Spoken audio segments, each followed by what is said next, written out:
नमस्कार, मैं हूं वंदना। आप देख रहे हैं स्वदेशी समाचार। आइए रुक करते हैं आज की प्रमुख खबर की ओर।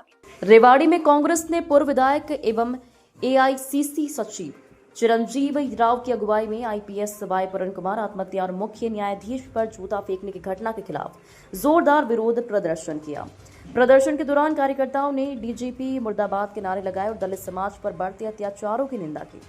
चिरंजीव राव ने कहा कि दलित समाज पर अत्याचार किसी सूरत में बर्दाश्त नहीं किया जाएगा।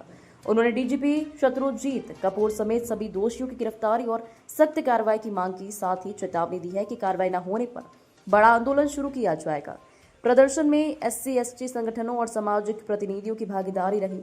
प्रदर्शनकारियों ने जिला सचिवालय पहुंचकर डीसी के माध्यम से राष्ट्रपति को ज्ञापन सौंपा। मौके पर भारी पुलिस बल तैनात रहा। हमारे सामाजिक संस्थान है, उन्होंने आज रोष प्रदर्शन और ज्ञापन सौंपने का काम हम लोग कलेक्टर को करेंगे। आप लोग देख रहे हैं कि पिछले कुछ समय के अंदर 3 ऐसी घटनाएं हमारे देश के अंदर हुई जो हम सब लोगों के लिए शर्मसार होने के लिए है। पहला घटना तब हुई जब हमारे देश के मुख्य न्यायाधीश के ऊपर जूता मारा गया। आप देखिए, प्रधानमंत्री के बाद अगर कोई सबसे अहम पोस्ट अगर हमारे देश में होती है तो वो चीफ जस्टिस की होती है। उसके बाद एक एडीजीपी लेवल का अधिकारी पूरण कुमार, जिसको आत्महत्या करने के लिए मजबूर किया गया उसके सीनियर अधिकारियों के द्वारा, उसके ऊपर कोई कार्रवाई नहीं की है। उसके बाद रायबरेली के अंदर आप देखिए किस प्रकार से निर्मम हत्या की गई वहां पर। ये 3 घटनाएं तो अभी हुई हैं। इससे पहले एक और घटना हमारे देश के अंदर हुई थी, जब राजस्थान के विपक्ष के नेता टीकाराम जूली, जो दलित समाज से आते हैं, वो राम मंदिर के अंदर दर्शन करने गए थे। उसके बाद भाजपा के नेताओं ने उस मंदिर को गंगा जल से धोया। आप बताइए कैसी इनकी सोच है, कैसी इनकी मानसिकता है कि आज के समय के अंदर जो विपक्ष का नेता, जो सबसे बड़ा नेता होता है मुख्यमंत्री के बाद, वो अगर मंदिर के अंदर दर्शन करने जाता है तो उसको गंगा जल से धोया जाता है। एक एडीजीपी लेवल का अधिकारी जो अपनी रक्षा नहीं कर पाता, जिसकी धर्मपत्नी आईएएस अफसर है,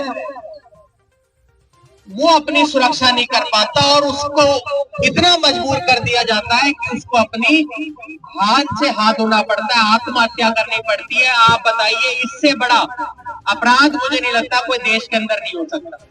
आज देश भर के अंदर कांग्रेस पार्टी तो लगातार धरना प्रदर्शन कर रही है और मांग कर रही है। आज सभी सामाजिक संस्थान जो हैं उन्होंने भी आज यहाँ धरना प्रदर्शन किया था, डीसी साहब को ज्ञापन सौंपा था और उसमें हमने कांग्रेस पार्टी ने उनका पूरा समर्थन किया है। हमारे जितने भी पदाधिकारी थे, चाहे हमारे जिला के ग्रामीण अध्यक्ष सुभाष चावड़ी जी, हमारे जिले के शहरी अध्यक्ष प्रवीण जी, वीर सिंह जी, हमारे रमेश ठेकेदार जी, हमारी यहाँ धमीजा जी जो महिला की अध्यक्ष है, युवा के अध्यक्ष हैं, और भी जितने भी सामाजिक संगठन हैं, उन्होंने आज डीसी साहब को ज्ञापन सौंपा है। आप जानते हैं पिछले कुछ दिनों के अंदर कुछ ऐसी घटनाएं हुई हैं जो पूरे देश को शर्मसार करने वाली है। जिस प्रकार से रायबरेली के अंदर निर्मम हत्या करी गई एक दलित व्यक्ति की, और उसके बाद देश के मुख्य न्यायाधीश जो हैं उनके ऊपर जूता फेंकने का काम एक व्यक्ति के द्वारा किया गया और उसके ऊपर कोई कार्रवाई ना करना, ये दर्शाता है कि क्या मानसिकता इस सरकार की है। और ताजा उदाहरण अभी हम लोगों ने देखा कि जो एडीजीपी लेवल का अधिकारी है, उसने अपने सुसाइड नोट के अंदर लिखा है कि कैसे उसको मजबूर होना पड़ा आत्महत्या करने के लिए। मुझे लगता है ये हम सब लोगों के लिए सोचने की जरूरत है कि भाई किस प्रकार से आज दलितों के ऊपर, अल्पसंख्यक के ऊपर, जो पिछड़ा समाज है उसके ऊपर अत्याचार जो आज देश भर के अंदर हो रहे हैं। इससे पहले भी हम लोगों ने देखा था किस प्रकार से राजस्थान के जो विपक्ष के नेता हैं टीकाराम जूली जी, जब वो एक मंदिर में दर्शन करने गए तो उस मंदिर को गंगा जल से धोया गया। तो हम किस ओर हम जा रहे हैं? बाबा साहब की जो एक सोच थी कि सभी धर्म एक साथ एक समान रूप से रहें, आज ये देश किस तरफ जा रहा है, उसके विरोध के अंदर आज सभी संगठनों ने मिलकर विरोध प्रदर्शन किया है। हमने डीसी साहब से मांग करी है कि जो वाई पूरण कुमार है उसके अंदर एक उच्च स्तरीय जांच होनी चाहिए। मेरा तो ये मानना है कि उसके अंदर कम से कम सीबीआई की जांच, एक सिटिंग जज जो सीबीआई अपने सुप्रीम कोर्ट का हो उससे इसकी इंक्वायरी की जाए। उसके साथ साथ हमारी एक और मांग है कि जिस प्रकार से हमारे जो मुख्य न्यायाधीश है गवई जी, जिनके ऊपर जूता फेंका गया, अब तक उसके ऊपर कोई कार्रवाई ना होना और बीजेपी के किसी भी नेता द्वारा उसकी निंदा ना करना, ये क्या दर्शाता है कि वो उस मानसिकता के साथ अपने आप को पाते हैं जिसने जूता फेंकने का काम उनको किया है। इसका हम कड़ी शब्दों में निंदा करते हैं, विरोध करते हैं।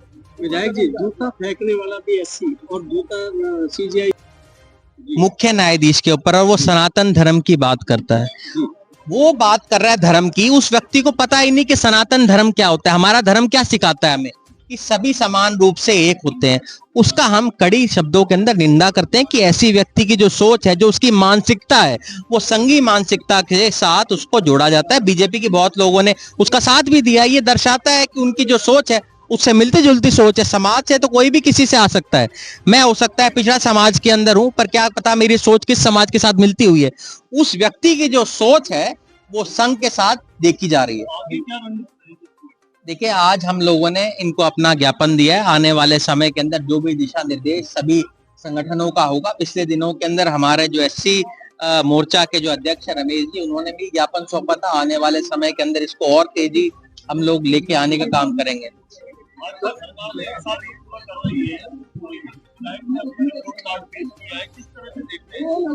देखिए, आप स्वयं समझ सकते हैं जब इस शहर के हालात क्या हैं, वो तो किसी से छुपे नहीं है।